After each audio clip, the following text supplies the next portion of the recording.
So hello बच्चा लोग, वापस जो अपनी सीरीज चल रही है न्यूमेरिकल सीरीज, उसमें आज एक और वीडियो ऐड करने जा रहा हूँ हीट के ऊपर ही। लास्ट कल ही मैंने वीडियो अपलोड किया था हीट के ऊपर। उसमें आपको मैंने बेसिक कॉन्सेप्ट्स और जो भी इसके 3 सॉल्व्ड एग्जांपल्स थे वो हमने कर लिए थे। आज हम लोग इस पे जो इसके एक्सरसाइज के न्यूमेरिकल्स हैं वो करने जा रहे हैं। मैंने कल आपको लेटेंट हीट, स्पेसिफिक हीट, उसकी यूनिट, ये सब बताई थी।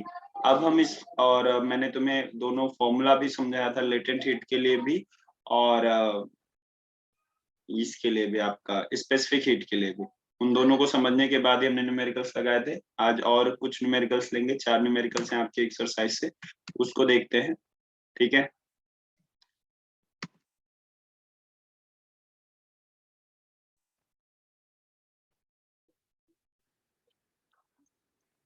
तो उसमें आगे है अपना एक्सरसाइज के न्यूमेरिकल, तो वो देखते हैं। एक्सरसाइज है और ये पहला क्वेश्चन है आपके सामने। Equal heat is given to two objects. Object A एक ऑब्जेक्ट है और दूसरा ऑब्जेक्ट है बी, ऑफ मास 1 ग्राम। दोनों ऑब्जेक्ट का मास कितना है? सेम है, 1 1 ग्राम है। Temperature of A increases by 3 degree Celsius. पहले वाले का टेम्परेचर इंक्रीज किया जा रहा है 3 डिग्री सेल्सियस से, and B by 5 degree Celsius, और बी वाले का टेम्परेचर इंक्रीज किया जा रहा है by 5 degree Celsius. Which object has more specific heat? आपसे क्या पूछा जा रहा है? Specific heat. फॉर्मूला क्या जानते हो आप स्पेसिफिक हीट के लिए? Q is equal to M into, आपके बुक में S यूज किया गया है या C? बताइए जल्दी। तो आपके बुक में स्पेसिफिक हीट के लिए यूज किया गया है C, तो इंटू डेल्टा T, ये आप लिख लेंगे। अब आप देख लीजिए, आपको ये दो चीजों के लिए करना पड़ेगा। एंड बाय व्हाट फैक्टर पूछ रहा है कि किसकी स्पेसिफिक हीट ज्यादा है और किस कितने फैक्टर से ज्यादा है। तो आप एक एक के लिए काम कर लीजिए ना। जैसे आप ए के लिए काम कर लीजिए, तो ए का मास कितना है? Mass of A is equal to 1 gram. And specific heat of A आपको पता नहीं है, तो वो आप निकालेंगे।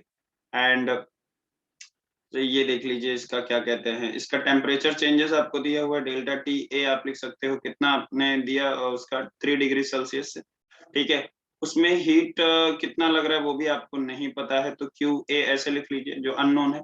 तो टोटली आपका क्या मिला जुला के हो जाएगा, और यहाँ से देखिए Q A is equal to M A cross C A, cross मतलब मल्टीप्लाई डेल्टा टी ए, ऐसा आपने लिख लिया।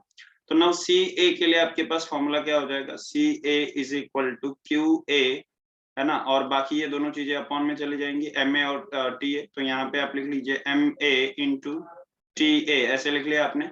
अब आप क्या करिए, इसकी वैल्यू सब्स्टिट्यूट करा दीजिए जो भी है आपके पास। तो क्यू ए आपने लिखा है एंड अपॉन में एम ए की जगह 1 इंटू डेल्टा टी क्या है आपका 3, वो रख दिया आपने। तो यहाँ पे आपको आ गया क्यू ए बाई 3। एक चीज हो गई, ये आपकी कौन से आ गई? सी ए आ गई।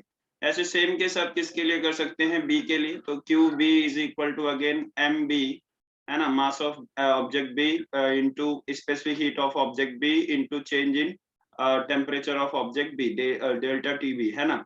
यहाँ पे आपने क्या लिख लिया फिर? सी बी ऐसे कर दिया is equal to Q B upon mass of B, object B into delta T B, ऐसे लिख लिया आपने।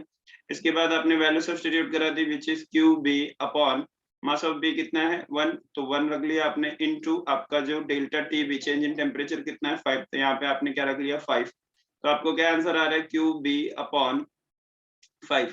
तो यहाँ से आपको क्या देखने को मिल रहा है कि सी ए और सी बी दोनों में स्पेसिफिक हीट किसकी ज्यादा है? आप किसको बता सकते हैं? तो इसका इसका देखिए, अगर इसका कुछ भी जो भी स्पेसिफिक हीट हो उसको डिवाइड बाय 3 करेंगे आप, एंड इसको डिवाइड बाय क्या करेंगे? 5 करेंगे। तो दोनों में इसकी वैल्यू ज्यादा आएगी सी ए की, तो इसके लिए इसकी स्पेसिफिक हीट ज्यादा हो जाएगी जब आपको हीट पता होगा तब। अभी तो फिलहाल हीट पता नहीं है, लेकिन यहाँ पे बोला है इक्वल हीट गिवन है दोनों को। क्या गिवन है? Equal heat. तो आप इससे एक कंडीशन समझ सकते हैं कि क्यू ए और क्यू बी दोनों ही क्या होगा? बराबर होगा। बात समझ आ रहा है? तो अगर दोनों बराबर होगा तो आप अगर एक स्टेप और इसको आगे बढ़ाएं, C A is equal to Q upon 3 and C B is equal to Q upon 5। अब आपको बहुत ज्यादा क्लियर हो गया होगा कि क्यू ए की स्पेसिफिक हीट ज्यादा होगी।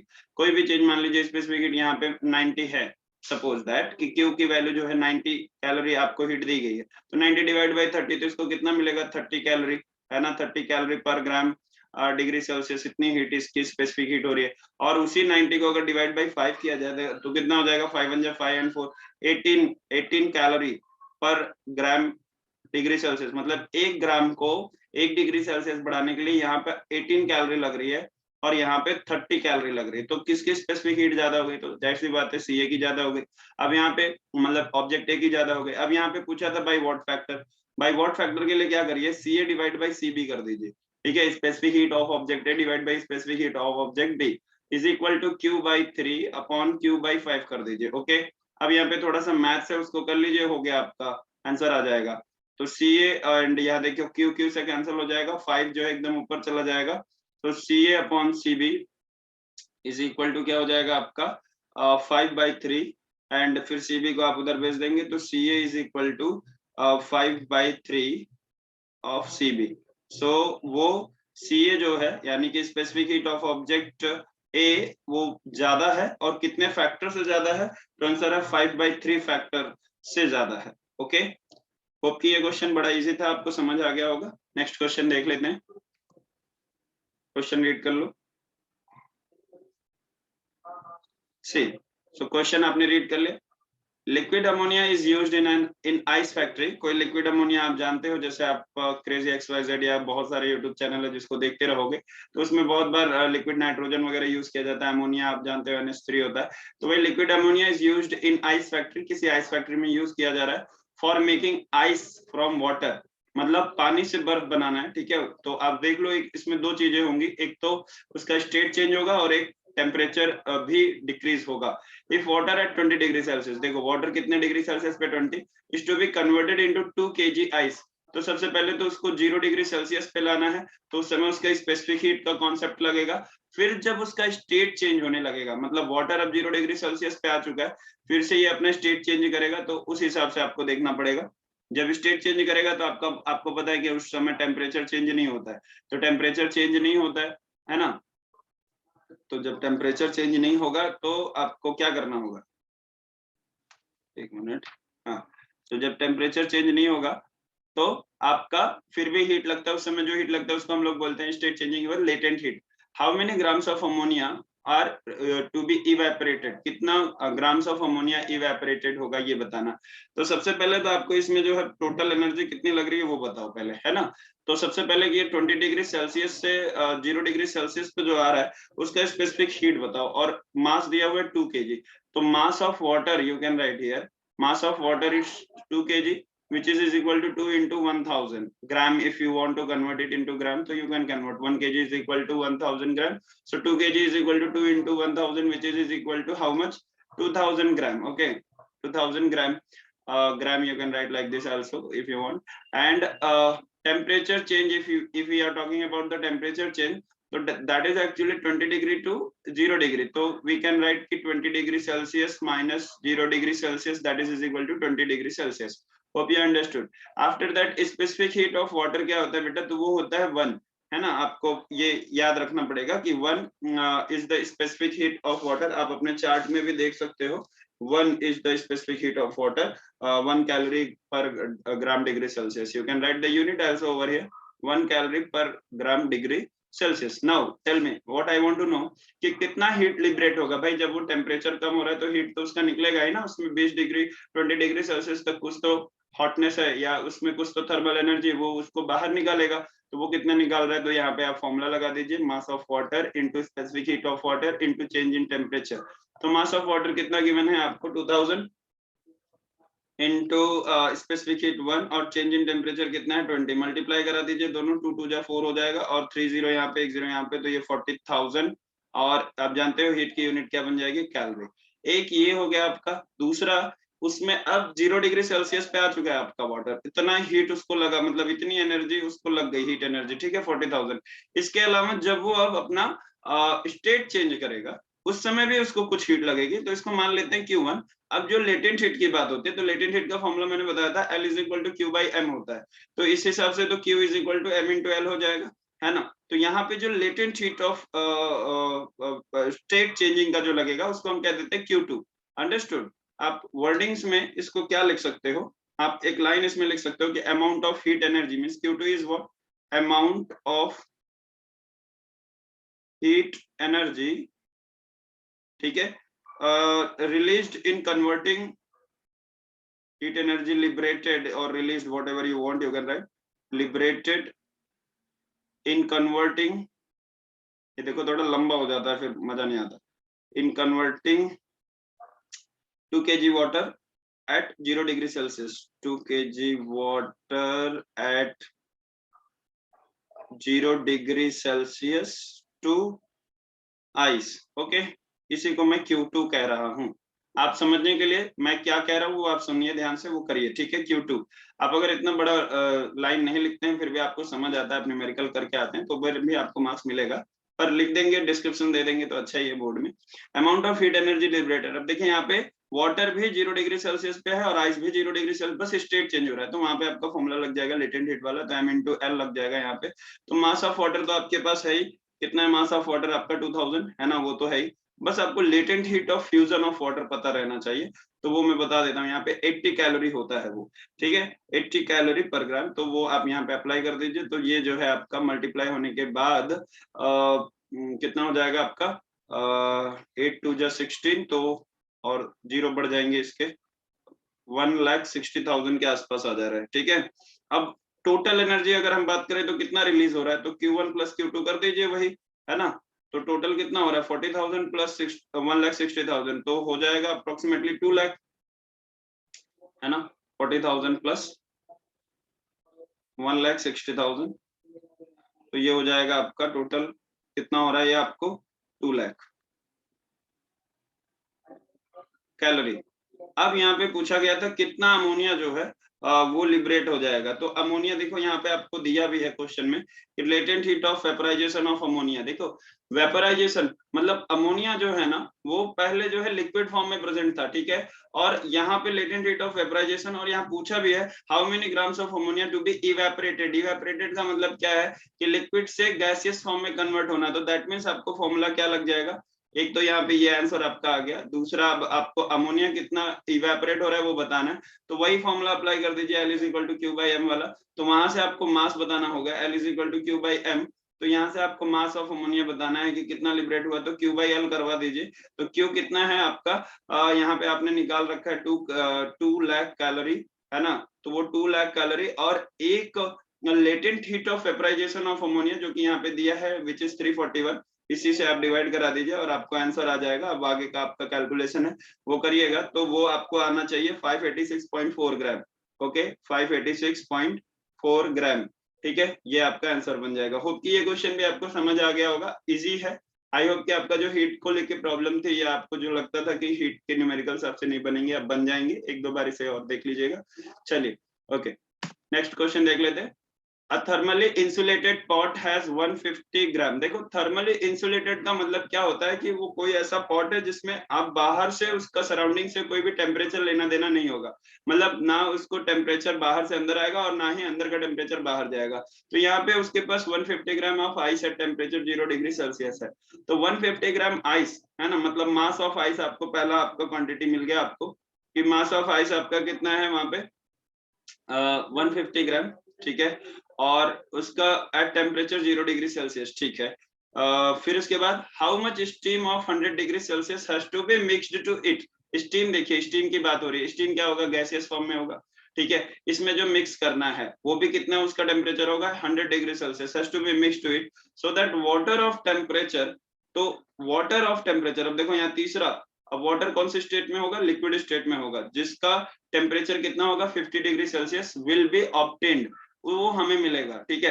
अब देखो यहाँ पे अलग अलग चीजों का लेटेंट हीट ऑफ मेल्टिंग देखो दिया हुआ है, लेटेंट हीट ऑफ वेपराइजेशन दिया, क्यों दिया ये सब, स्पेसिफिक हीट ऑफ वाटर दिया, सबसे पहले जब आइस है और उसका टेम्परेचर कितना है 0 डिग्री, तो सबसे पहले वो वाटर में कन्वर्ट होगा 0 डिग्री सेल्सियस, मतलब वहां पे आपको क्या फाइंड आउट करना है, सबसे पहले उसमें हीट फाइंड आउट करना है कि लेटेंट हीट आपका, समझिए मतलब मैं आपको ये बता रहा हूँ Q1 इज इक्वल टू आपको M1 मतलब M तो आपका मास ऑफ आपका वाटर ही है या आइस बोल सकते हो into latent heat of water, और वो भी कौन सा मेल्टिंग ऑफ आइस कितना दिया हुआ है 80 कैलोरी पर ग्राम, अप्लाई कर दीजिए, तो ये आपका लेटेंट हीट ऑफ फ्यूजन या लेटेंट हीट ऑफ मेल्टिंग आप इसको लिख सकते हो, लेटेंट हीट ऑफ मेल्टिंग ऐसे, एंड मास ऑफ आइस कितना दिया 150 multiplied by the 80, how much you are getting now, तो 15 8 जा 120 होता है, तो अप्रोक्सीमेटली, और ये 2 जीरो आगे बढ़ जाएंगे तो 1 मतलब 12,000 calorie you are getting. Okay, अब आपका वाटर जो है कंप्लीटली कन्वर्ट हो चुका है किसमें, सॉरी वाटर नहीं, आइस आपका कन्वर्ट हो चुका है वाटर में।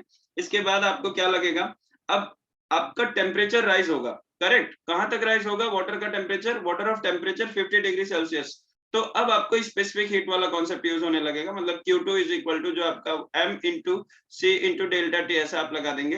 तो यहाँ पर मास ऑफ वाटर अगेन एक 150 ग्राम ही रहने वाला है, और C specific heat of water मैंने पिछले क्वेश्चन में बताया 1 होता है। और यहाँ पे जो डेल्टा टी है, तो आप देख सकते हो कि वाटर 0 डिग्री सेल्सियस से कितना इंक्रीज हो जाएगा 50 डिग्री सेल्सियस तक। तो मतलब चेंज इन टेम्परेचर 50 डिग्री आप डाल सकते हो 50, तो मल्टीप्लाई करा दो 15 5 से कितना हो जाएगा 75, और आगे 2 जीरो बढ़ जाएंगे तो 7500 कैलोरी।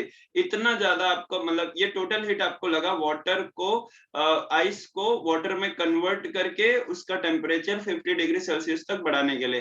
तो Q is equal to Q1 plus Q2, आप ऐड कर दो टोटल हीट जो आपको लग रहा है। सो वो हो जाएगा आपका 12,000 प्लस कितना है ये 7,500, इसको ऐड कर दिया आपने तो 19,500 आपका आंसर आया कैलोरी। ओके, एंड यहाँ पे कहाँ है, हाँ क्या पूछा है आपको, सो दैट वाटर ऑफ टेम्परेचर, हाँ हाउ मच स्टीम, मतलब मास ऑफ स्टीम पूछा है, ठीक है, मतलब कितना स्टीम लगेगा, है ना। तो यहाँ पे एक बार फिर से आप जो है स्टीम के लिए देखिए, ये टोटल हीट लग गया जो वाटर लेगा, किससे लेगा, स्टीम से लेगा, ठीक है। अब स्टीम का देखो क्या हो रहा है, सबसे पहले स्टीम है 100 डिग्री सेल्सियस पे, तो वो भी तो वाटर में कन्वर्ट होगा, तो उसके लिए भी लेटेंट हीट वाला केस अप्लाई कर दो। Q इज इक्वल टू, अब यहाँ पे देखो काफी सारे Q1 Q2 हो रहे हैं, तो आप मान लीजिए Q3 कर लीजिए इसको, या वेपर बोल दीजिए, ज्यादा बेहतर होगा, आप जैसे भी करना चाहें। Q3 इज इक्वल टू यहाँ पे mass into latent heat of vaporization, है ना। यहाँ दिया भी है vaporization of water 540 kilo calorie, तो उसका मास कितना है वो हमें नहीं पता है स्टीम का, समझ आ रहा है आपको कि नहीं आ रहा है, ये उसका मास हमें नहीं पता है, लेकिन लेटेंट हीट उसका हमें पता है कितना 540, तो हम यहाँ पे लिख लेते हैं 540, मतलब और m आगे रहेगा, मैं पीछे लिख लेता हूँ 540 m चलेगा आपको। Q3 ये उसका, ये वो हीट है जो उसको वेपर से कन्वर्ट करेगा वाटर में। अब Q4 ले लो, तो उसमें अब ये वाटर में कन्वर्ट हो चुका है, अब इसका टेम्परेचर लोअर डाउन होगा, तो मास कितना वो हमें नहीं पता स्टीम का, into specific heat of steam, है ना। स्पेसिफिक हीट ऑफ स्टीम, या फिर अब वो वाटर में कन्वर्ट हो चुका है तो उसको हम लोग वाटर ले सकते हैं, वो हमारे को है 1 कैलोरी पर gram degree Celsius into change in temperature. तो चेंज इन टेम्परेचर कितना है 50, तो अगेन मास हमें नहीं पता है, स्पेसिफिक हीट हम 1 डाल देते हैं और डेल्टा टी हमारा 50, तो ये हो जाएगा हमारा 50 m। ओके, तो ये हमारा Q4 हो गया। तो एक्चुअली हाँ Q4, और तो यहाँ पर जो हमें स्टीम का कन्वर्जन होने में जो उसका लूज हुआ है, मतलब हीट एनर्जी उसकी लूज हुई है, और वाटर ने या आइस ने हीट एनर्जी गेन की है, मैं बताऊंगा कि कैसे इसे कर सकते हैं। इसके बाद आप एक Q निकालिए, जिसको आप कह सकते हो कि Q3 प्लस Q4, है ना। तो Q3 प्लस Q4 करेंगे तो आपको कितना 540 m प्लस 50 m ऐसा कर लेंगे, और दोनों को ऐड करने पे आपको मिल जाएगा 590 m ऐसा, ठीक है। तो इतना हीट एनर्जी आपको जो है लूज करनी पड़ी है। अब अगर आप इन दोनों इक्वेशन को ध्यान से देखें, तो कल मैंने आपको कैलोरीमेट्री का कॉन्सेप्ट पढ़ाते हुए ये बताया था कि जितना हीट दिया जाता है, heat loosen is equal to heat taken, उसी कॉन्सेप्ट का इस्तेमाल करते हुए और इन दोनों का एक तरीके से इस्तेमाल करते हुए आप यहाँ पे लिख दोगे बाय कंजर्वेशन ऑफ एनर्जी, है ना, या हीट गिवन, और heat given is equal to heat taken, ऐसे भी अगर आप लिख देते हो तो भी सही है। हीट टेकन, हाँ taken is equal to heat lose, जो भी, तो जो भी हीट लूज कितना हुआ है आपका, समझिए यहाँ पे आपने 590 m का लूज किया और 19,500 आपने गेन किया, तो 19,500 इज इक्वल टू 590 m, ऐसे चाहे आप हीट लूज पहले लिख लो हीट टेकिंग बाद में, तो वो दोनों का मतलब एक ही है। 590 m is equal to 19,500, and फिर आप जो है m इज इक्वल टू इसको लिख दो 19,500 डिवाइडेड बाय 590, एंड जब आप इसका डिवीजन करेंगे 0 से 0 कैंसिल हो जाएगा, एंड बाकी जो भी करने पे आपको 33 ग्राम जो है आ जाएगा आंसर इसका, 33 ग्राम। तो आपका स्टीम जो है वो 33 ग्राम स्टीम आपका जो है कन्वर्ट हुआ है इस पूरे प्रोसेस में। होप कि आपको ये क्वेश्चन समझ में आया हो। देखो आपको सॉल्यूशन जब भी पढ़ोगे या फिर आप जो भी पढ़ोगे उसमें काफी बड़ी बड़ी लाइंस लिखी हुई है, मैंने ये वर्डिंग्स में आपको समझाई है, तो आपको जो समझ में आया है उसी से ही आप समझिए। खेल देखिए लेटेंट हीट का और जो है स्पेसिफिक हीट का हो रहा है। चलिए, मुझे उम्मीद है कि आपको ये क्वेश्चन समझ आ गया होगा। नेक्स्ट क्वेश्चन देख लेते हैं। अब देखो यहाँ पे डायरेक्टली क्वेश्चन कहाँ से पूछ लिया है, कैलोरीमेट्री से। तो कैलोरीमेट्री क्या कह रहा है यहाँ पे, अ कैलोरीमीटर है ना, calorimeter has a mass of 100 ग्राम। तो कैलोरीमीटर के पास मास कितना है, 100 ग्राम का है। सबसे पहले वो लिख लीजिए, mass is equal to 100 gram and specific heat is given over there. तो कैलोरीमीटर का specific heat is given 0.1 kilo calorie is given. Okay, kilo calorie, no problem. And per kg also given, एंड मतलब ये total जो है kilo calorie kg. देखिए calorie लिखेगा तो ग्राम लिखेगा, किलो कैलोरी लिखेगा तो केजी लिखेगा, इस बात का ध्यान रखना। Okay, and it contains 250 gram of liquid at 30 degree Celsius. ठीक है, अब एक आपको मैं फिर से डायग्राम बना देता हूँ। कैलोरीमीटर क्या होता है, एक ऐसा वुडन बॉक्स होता है, यहाँ पे एक कैलोरीमीटर होता है, ये किसी एक मेटल का बना होगा, इसमें पानी रखा जाता है। ठीक है, और फिर इसमें आपका कोई भी एक बाहर से बॉब ऐसे डाला गया जो भी, तो उस बॉब का इस जो भी टेम्परेचर होगा तो वाटर को भी देगा, साथ में इस मेटल को भी देगा। तो टोटल उसमें ये यही सब इसके प्रिंसिपल है। तो यहाँ पे हीट लूज करेगा ये वाला जो बॉब है, और ये जो दोनों हैं कैलोरीमीटर जिसको मैं ये डार्क कर रहा हूँ, ये हीट लेगा और पानी भी हीट लेगा। तो हीट लूजन और हीट टेकन वाला प्रोसेस यहाँ पर भी हो जाएगा। तो यहाँ पर आप देख लो क्या क्या है। तो इसमें है सबसे पहले तो स्पेसिफिक हीट कितना गिवन है इसका, कैलोरीमीटर का। तो किस चीज का बना है वो नहीं दिया है, 0.1 kilo calorie per kg degree Celsius दिया है। It contains 250 gram of liquid, और इसमें पानी कितना है 250 ग्राम। तो इसमें ये भी देख लो कि आपका जो ये मास ऑफ कैलोरीमीटर है, तो यहाँ पे कैलोरीमीटर का मास, और यहाँ पे मास ऑफ वाटर आप लिख लीजिए कितना गिवन है, वो गिवन है आपको 250 ग्राम। और उसका टेम्परेचर, यानी टेम्परेचर उसका कितना है भाई, तो 30 डिग्री सेल्सियस है। ठीक है, having a specific heat of 0.4 kilo calorie per kg degree Celsius. अच्छा, उसका स्पेसिफिक हीट अलग ही है, उसका स्पेसिफिक हीट है 0.4 kilo calorie per kg degree Celsius. If you drop a piece of ice of mass 10 gram, अगर हम लोग एक आइस का पीस जिसका मास कितना है, वाह बहुत बड़ा क्वेश्चन कर रहे हैं भाई, आइस का पीस का मास जो है वो है 10 ग्राम। कोई बात नहीं, हम बड़े क्वेश्चन को आपको आसानी से समझ देंगे, समझा देंगे। एट 0 डिग्री सेल्सियस उसका स्टार्टिंग में टेम्परेचर 0 डिग्री सेल्सियस है। What will be the temperature of the mixture. अच्छा, ये सब करने के बाद आपको ये बताना है कि टेम्परेचर ऑफ द मिक्सचर क्या होगा। आप बात समझिए एक बार पूरा ध्यान से। देखिए मास ऑफ ये कैलोरीमीटर है, मतलब ये जो आपका ये बाहर जो मैंने डार्क कलर कर दिया है ना, ऐसा ये वाला जो है ये आपका कैलोरीमीटर का मास है।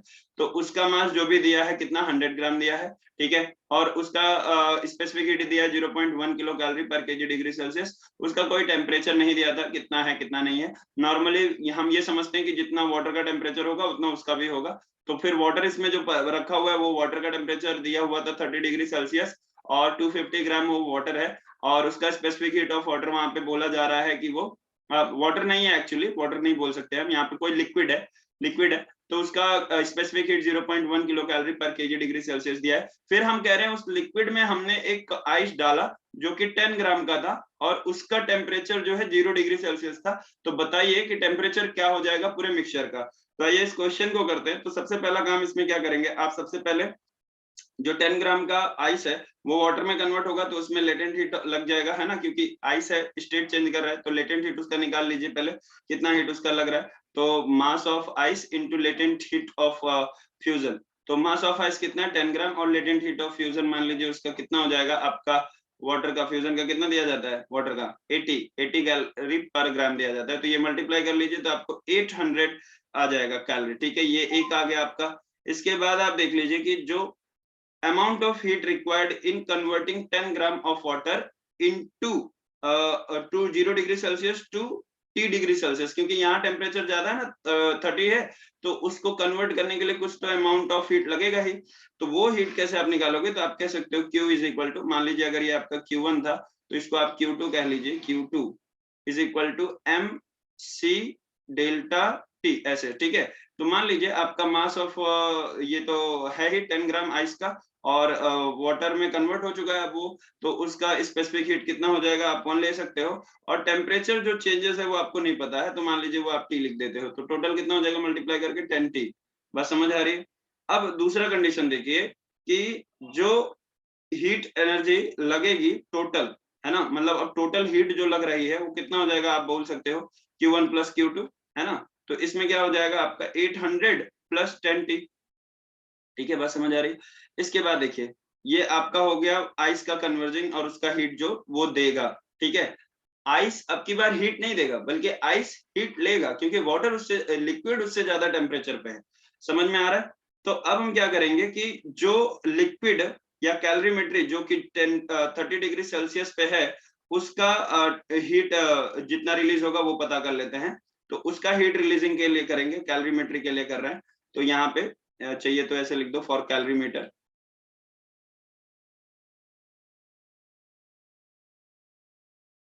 क्यू कर देते हैं यहाँ पे।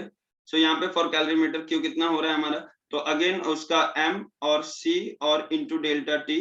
तो कैलोरीमीटर का, एक मिनट,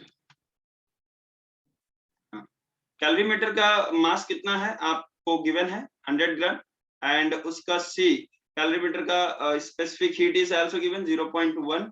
और चेंज इन टेम्परेचर आप कैसे बताएंगे।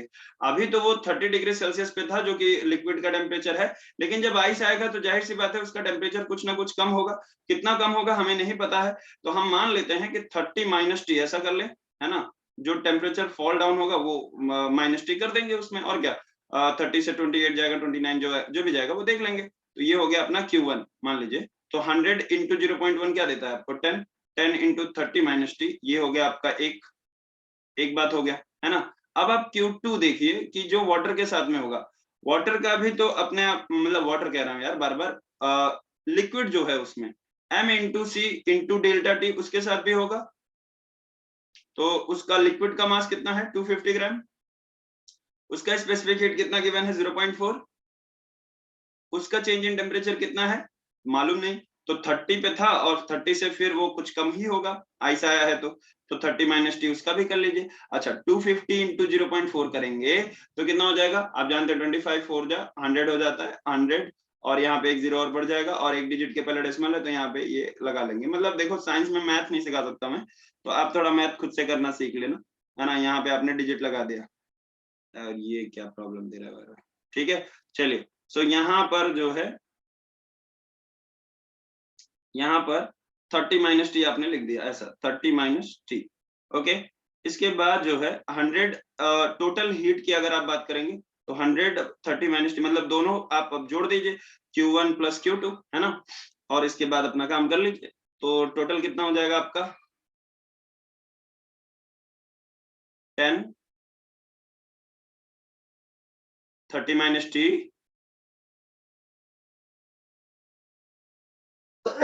Sorry sorry sorry, so 10 in bracket 30 - T और यहाँ पर आ जाएगा आपका 100 और ये अगेन 30 - T। तो आप देख सकते हो कि इसको मल्टीप्लाई करके जैसे भी आपको कैलकुलेशन करना हो आप कर सकते हो। टोटल 110 हो जाएगा 110, है ना। 30 - T। अब आप सोच रहे होंगे कि 110 कैसे आ गया सर। तो देखो यार ये 30 - T ये 30 - T कॉमन ही है, तो 110 जो है ऐड कर दिया तो 110 हो जाएगा, वो कोई दिक्कत वाली बात नहीं है। तो ये आ गया। अब ये जो है ना भाई, ये हीट उसने लूज किया, मतलब ये कौन है, ये आपका जो है आपका वाटर है। तो वाटर ने हीट लूज किया है, गेन कौन कर रहा है, यहाँ पर जो आइस है वो हीट गेन कर रहा है। आपसे क्वेश्चन क्या पूछा है टेम्परेचर ऑफ मिक्सचर, मतलब आपसे टी पूछा जा रहा है। तो अगेन वही लास्ट वाला जो आपका कॉन्सेप्ट है, आज 10 बार आप लोग थैंक यू ही देख लो। आज जो लास्ट वाला आपका कॉन्सेप्ट है वो क्या है कि आपका जो हीट लूज हो रहा है, heat lose is equal to heat taken. तो from that we can say कि ये Q और ये Q दोनों ही बराबर होंगे, है ना। तो जो हीट लूज हो रहा है, कौन हीट लूज कर रहा है भाई बताओ। तो ये आपका जो वाटर है वो, सॉरी वाटर बार बार, वो आपका लिक्विड आपका हीट लूज कर रहा है। तो 100 in a bracket 30 - T and is equal to heat take कौन कर रहा है, तो आइस ने अपना मतलब उसने हीट एब्जॉर्ब किया है। तो 800 एंड प्लस 10T। ओके, थोड़ा कंजेस्टेड हो जा रहा है। 100 × 30 अगर आप मल्टीप्लाई करते हैं तो कितना आएगा आपको ये हो जाएगा आपका 11 3 जा 33 और 0 0 पीछे लगा दो और माइनस आप इसे कर लो 1 1 0 और यहाँ पे आप t है ना इज इक्वल टू, बहुत परेशान कर दिए यार, क्या हो गया, चलिए। सो यहाँ पे आप 800 एंड प्लस 10t, ठीक है। अब ये जो 800 है उसको लेफ्ट साइड में लाओ, 100t को इधर राइट साइड में लेकर जाओ, तो 3300 माइनस 800 इज इक्वल टू आपका कितना हो जाएगा, is equal to 10t plus 110t, ठीक है। अब ये जो है 110 जो माइनस में था इधर आया तो प्लस में हो गया, बस आगे का आप कैलकुलेशन कर सकते हो। 3300 में से 800 निकलेगा तो कितना बच जाएगा आपका 0 0 और 33 माइनस 8 कितना हो जाएगा आपका 25, 2500 इज इक्वल टू आपका 120t हो जाएगा ये आपको, ठीक है। अब आप जो है इसको 120t कर लीजिए और t इज इक्वल टू आपका हो जाएगा, जगह नहीं है मैं सारे स्टेप नहीं करूंगा, आप लोग समझदार हो समझ जाना। 2500 डिवाइड बाई 120 और फिर इसको 0 से 0 कट करा दिया, इसको और कट कराइए तो टेम्परेचर आपका कितना आ जाएगा, 12 2 जा 24, 10 बचेगा तो वो 20 हो जाएगा, मतलब 10 है तो 0 टाइम लेके जाना पड़ेगा, फिर डेसिमल, फिर 20.9 है ना, 9 नहीं बल्कि आप 8 टाइम्स लेकर जाएंगे, सो 20.8 क्योंकि 12 8 जा 96 होता है, तो यही आपका आंसर भी है 20.8 degree Celsius. So final temperature of the mixture will be this. Hope ये क्वेश्चन आपको समझ आया हो। मैंने यहाँ पर ये आपका मेन जो है डेटा है जो आप लिखे एंड फिर उसके बाद जो है ये आपका कैलकुलेशन है, ये सारा आपका आइस के लिए किया है हमने यहाँ पर, और यहाँ पर आपका कैलोरी मीटर का और जो ये वाटर का दोनों का हुआ है, तो वाटर और कैलोरी मीटर दोनों ने हीट लूज किया है और यहाँ पर आइस ने हीट गेन किया है, तो हमने ये वाले में हीट टेकन और हीट लूज वाला फॉर्मूला कॉन्सेप्ट यूज करके फिर इसको सॉल्व किया और क्वेश्चन हो गया। होप कि आपको क्वेश्चन समझ में आया हो, सॉल्यूशन समझ में आया हो। नेक्स्ट अगर चैप्टर अपना कौन सा है, रिफ्लेक्शन ऑफ लाइट या जो भी होगा वो देख लूंगा मैं, उसका न्यूमेरिकल्स आपको बनाकर दे दूंगा, और ये एक दो वीडियो और बनेंगे और उसके बाद आपका साइंस के न्यूमेरिकल्स का प्रॉब्लम खत्म हो जाएगा। ओके, मेहनत करते रहिए, पढ़ते रहिए, रिजल्ट दीजिए बढ़िया बढ़िया अपने आप को भी और अपने फैमिली को भी। Thank you.